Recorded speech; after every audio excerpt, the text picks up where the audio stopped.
Mark White says the pandemic created the perfect conditions for his addiction to thrive.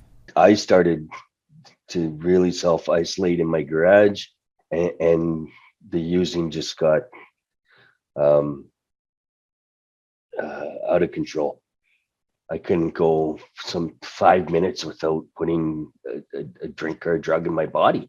Then in September, the father of two says he was confronted by his family. Now 8 months sober, he says he's nervous about Ontario reopening. Inside the safety of my four walls at home, which is almost an extension of my treatment center. Over the course of the pandemic, the Canadian Centre for Addictions, where White went to rehab, says it has seen a 41% increase in calls seeking urgent care.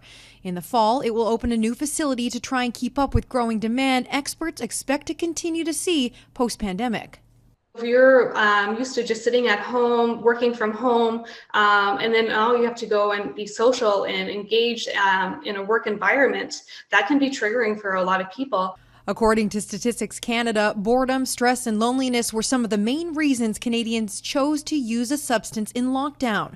Psychologist Andrew Kim argues reopening could actually alleviate some of these issues. They can start to go out, they can socialize, they can meet friends. But he adds, for those who are sober, it's best to be prepared. And it's now to think about, okay, what can I do to minimize those risks? Just a day away from stage 3 reopening, White says he plans to do whatever it takes to stay on track. If I don't have sobriety and recovery in my life, I don't have anything.